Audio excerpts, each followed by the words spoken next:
everyone, I'm Mel Agnew from CDI, Conestoga Diesel Injection, and I'm here today to talk to you about pump cores.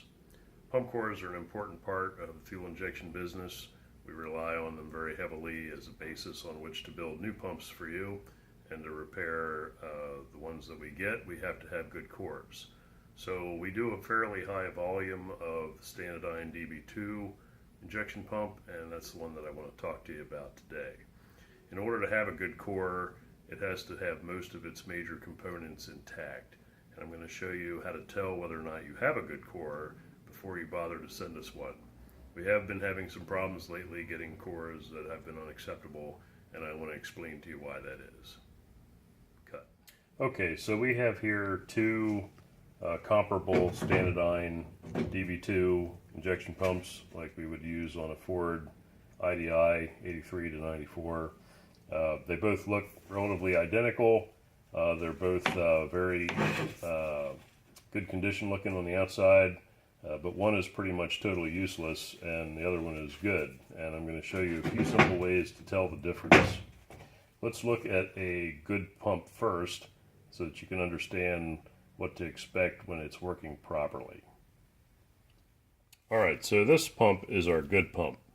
And when we get a pump in, one of the things that we look at, first of all, is any physical external damage. Now, not all external damage is unacceptable, but there are certain kinds of things that can happen that will degrade the value of the core, and you can get a deduction in your core value if these things are found. One of the easiest things that we do check for is that the throttle lever is intact. It's very easy for these to get bent in shipping, and so we like to make sure that they're not damaged. Sometimes if they're bent a little bit, we can correct that without any major issue, but if they're severely bent, they can crack and that can cause problems. So we check to make sure that there's smooth operation of the throttle lever. We check to make sure that on this side of the pump that we have an intact advance lever and that we can operate it with the throttle lever. Now this is an area that we do see a lot of failures in. Sometimes if pumps are packed improperly, this can literally break in half, and when that happens, obviously you do lose some value in the core, although it's not a terrible amount, but if you pack it properly, that can be avoided. The other thing that's very key, which is extremely important that we look for, is that we can turn the drive shaft and that we hear a noise when we do so. So if you listen carefully,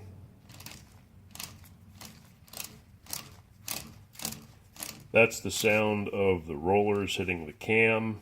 That indicates that the drive shaft is intact and that the head and rotor are turning. This is very important.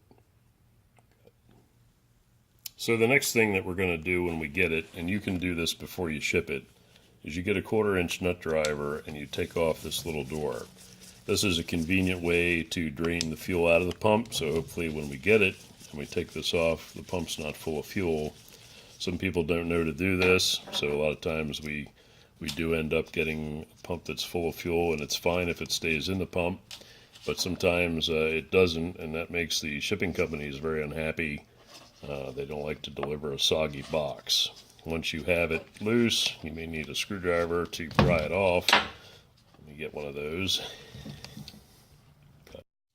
So we have the bolts out. All we have to do is loosen the gasket and knock the little door off, and then there's a little rubber gasket here, and we can see we're going to have a lot of fuel.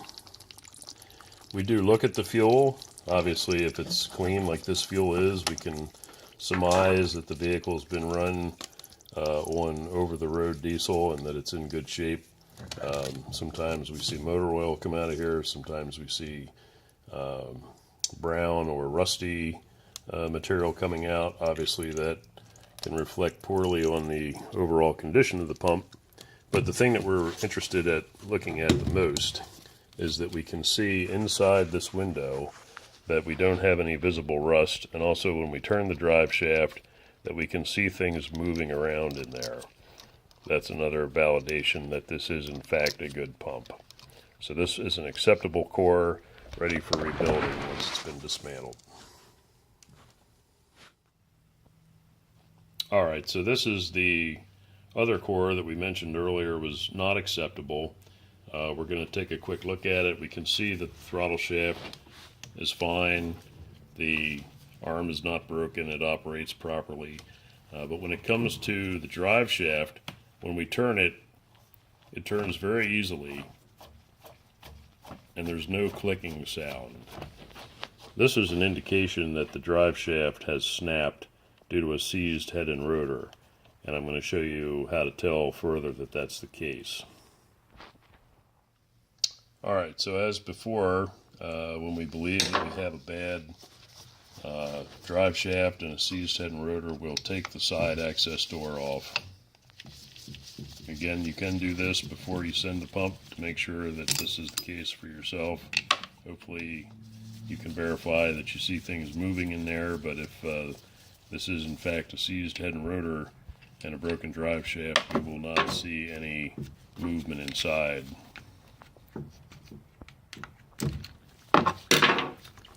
As before, we have fuel coming out. This is a pump that we've received from a customer in Alaska. Good to see that they're running good fuel up there. Get most of that emptied out. So now when we look inside the window and we turn the drive shaft, you can see I'm turning it with my hand, but that there is no movement inside. So this pump has met an unfortunate end. I'll show you the design feature of the drive shaft now so that you understand why the drive shaft and the head and rotor are bad.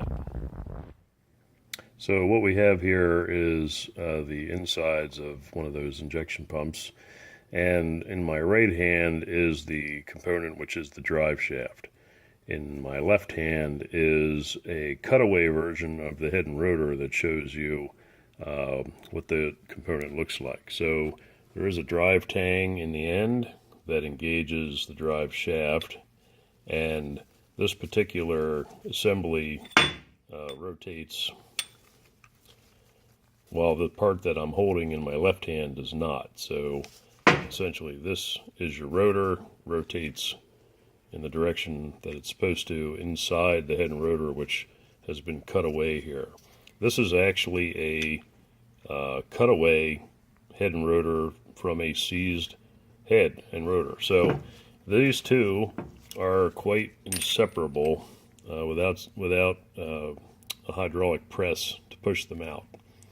And the reasons that these two parts can become fused together are many, but frequently it's due to fuel contamination or drive shaft gear misalignment or some other issue.